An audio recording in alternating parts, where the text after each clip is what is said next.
Sebenarnya dari keluarga itu yang paling sedih waktu saya resign, apalagi waktu dari BUMN itu orang tua saya tuh, bapak saya tuh yang sedih.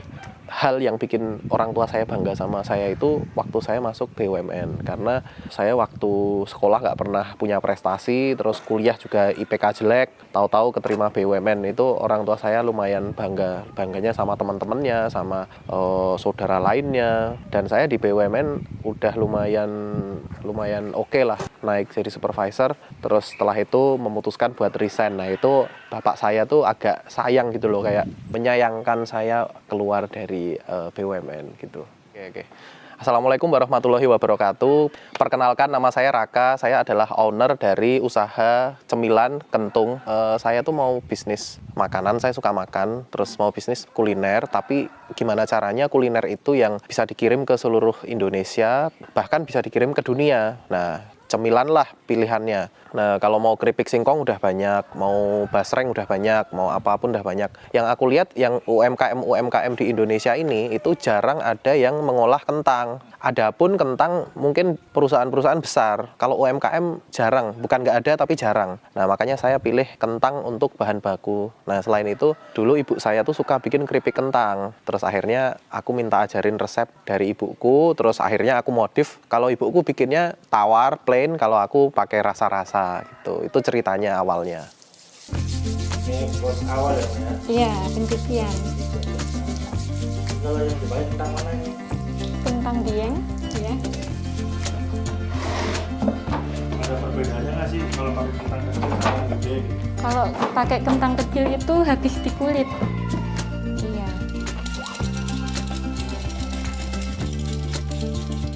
Ini berarti kentang bersih sebelah sini. Buat kulitnya ya. Cuma mau masak, nah sini ada jadinya. Iya. Direndam air. Bersih banget ya, Pak, ya? Iya. Motong juga masih manual ya, Pak, ya? Iya. Semuanya serba manual. Dulu sebetulnya modalnya itu kalau nggak salah 300.000, yang 50.000 buat kemasan, 100.000 buat kentang, terus 50.000 lagi buat bumbu, yang 100.000 buat alat sealer. Kenapa cuma segitu? Karena saya menggunakan apa yang saya punya dulu. Jadi 300.000, ingat banget. Jadi pengusaha itu unik sebetulnya. Jadi ibaratnya itu kita menantang sesuatu yang nggak pasti gitu loh. Kalau di agama saya, di Islam itu tawakalnya itu jadi lebih kuat gitu loh. Jadi kita 100% berserah diri. Siapa sih yang menggerakkan konsumen untuk membeli produk kita kalau nggak Allah gitu. Padahal sebenarnya usaha itu udah pasti rugi. Resikonya sugih, kaya resikonya. Orang tua tetap mendukung saya. Nah sekarang mendukung karena mungkin udah kelihatan hasilnya. Awal-awalnya enggak lah. Terus akhirnya ya kita kan sebagai anak kan kewajibannya cuma membuktikan ke orang tua. Nah kalau anaknya seneng sih harusnya orang tuanya juga ikut seneng ya. Tapi alhamdulillah sih sekarang orang tua udah mulai support. Ini kasih garam ya Iya. untuk air perendaman kentang. Iya. Ukurannya gimana nih? Kalau untuk 10 kilo kentang biasanya pakai 2 sendok garam sama 1 sendok soda kue. Ini apa, Mbak? Soda kue. Nah dulu waktu membangun usaha ini harapannya tuh seperti apa, Mas? Ya harapan itu pasti ada ya Mas. Tapi kadang tuh aku tuh takut gitu loh sama harapan. Karena kadang tuh kita udah berharap ternyata nggak kejadian. Akhirnya kan mengecewakan. Nah, mendingan nggak usah berharap daripada kecewa. Aku juga nggak nyangka bisa sejauh ini untuk menjalankan usaha gitu loh.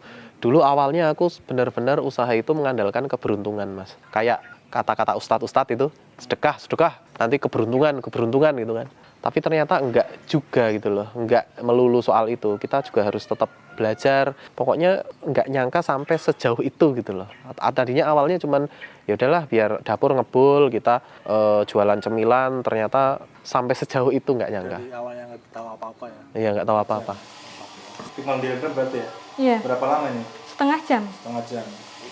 Kalau usaha itu nggak ada yang bisa mengusik aku dalam beribadah gitu. Intinya gitulah, saya mau fokus ke ibadah, karena kalau saya usaha saya mau izin kapanpun untuk ke masjid suka-suka saya mau baca Quran di tengah-tengah pekerjaan suka-suka saya. Nggak mungkin kita di kantor kerja tahu-tahu baca Quran di tengah orang-orang banyak, kan nggak mungkin. Sebenarnya yang menguatkan banget buat usaha itu karena urusan agama sebetulnya, nggak ada urusan lain, karena Nabi saya Rasulullah SAW juga berdagang, makanya saya ikuti jalur beliau gitu. Berarti nggak takut Mas ninggalin gaji gede gitu? Enggak, kalau ninggalin gaji gede nggak takut lah. Semua orang nggak mesti punya gaji, tapi semua orang punya rezeki. Ini udah hampir jadi ya Mbak ya? Iya, bentar lagi. Kalau udah kayak gini berapa lama lagi? Sampai gelembungnya hilang. Gelembung-gelembung itu namanya? Iya. Itu tandanya udah kering kalau udah nggak ada gelembungnya.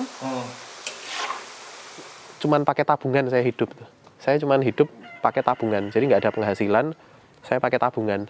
Bayangin seminggu cuman 10 kilo, ya nggak bisa lah nutup kebutuhan rumah tangga, udah punya anak, udah punya istri.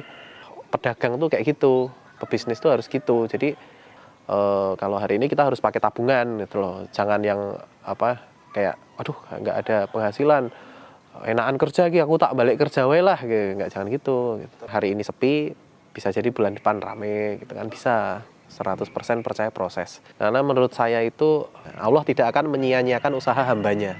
Yang penting mau berusaha. Kalau sekarang alhamdulillah udah mungkin di angka 1,2 ton lah sebulan. Kalau dulu seminggu 10 kilo. Warnanya gini ya, udah mau matang. Iya. Kita angkat sekarang. Mau dikulang nggak Mbak? Di sana Mau tulisin iya ya. ditirisin. Udah mateng nih Mbak ya? Iya. Ini mau ngapain Mbak? Ini mau nyampur. Campur ini ya? Iya, dengan bumbu. Ini bumbunya bumbu apa nih? Ini bumbu spicy. Spesial. Iya. Pedas berarti ya? Iya. Oh ini yang masih orinya nih. Iya, ini tanpa bumbu. Ya. Sekali nyampur berapa banyak tuh Mbak? Satu toples gini ya? Satu toples gini jadi 20 pieces. Kalau ini spesinya berapa sendok nih biasanya? Ini kalau jadi 20 pieces, bumbunya 100 gram. 100 gram. Iya. Di sini ada berapa rasa sih Mbak? Ini ada 4 rasa. Ada spicy, Ya ini spesi terus. ada truffle, itu jamur. Oh jamur. Ya. Sama apa lagi Mbak? Ada salted egg, sama original. Oke. Oh gitu ya? Iya. Ini udah selesai nyampurnya. Saya. Ya. Oke. Oke. Ketimbang berapa coba? Satu porsi. Beratnya jadinya 65 gram. Oh iya. Ini usaha ini kedepannya gimana harapannya? Nah, kedepannya Kentung ini pengennya menjadi perusahaan snack lokal Indonesia yang memiliki brand kuat di benak konsumen. Jadi kita pengennya yang terus tumbuh dan berkembang kayak gitu. Jadi ya kalau bisa kayak perusahaan-perusahaan besar gitulah gitu kan. Oh setelah itu dilap pakai tisu ya Mbak? Ya. Supaya apa sih Mbak? Biar nggak ada yang nempel bumbunya. Jadi bersih gitu. Iya.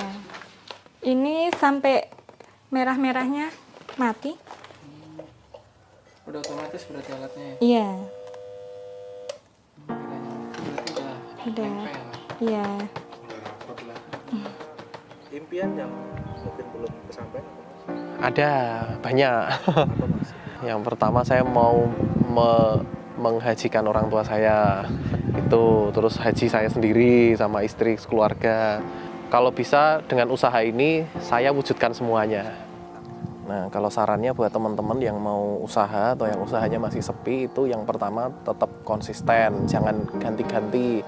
Baru usaha ini sebulan ganti, usaha itu sebulan ganti. Nah, terus yang kedua investasi leher ke atas. Kita harus punya ilmu, kalau mau usaha ya harus belajar, harus terus belajar. Karena seiring berjalannya waktu, pemasaran itu mulai dinamis, mulai berubah-berubah kayak gitu.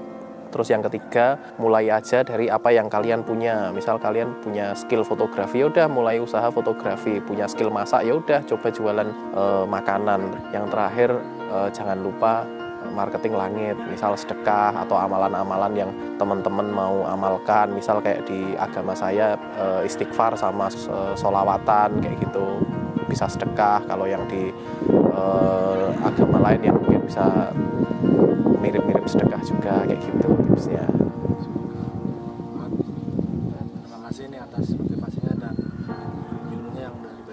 Mas ya. Ya sama-sama.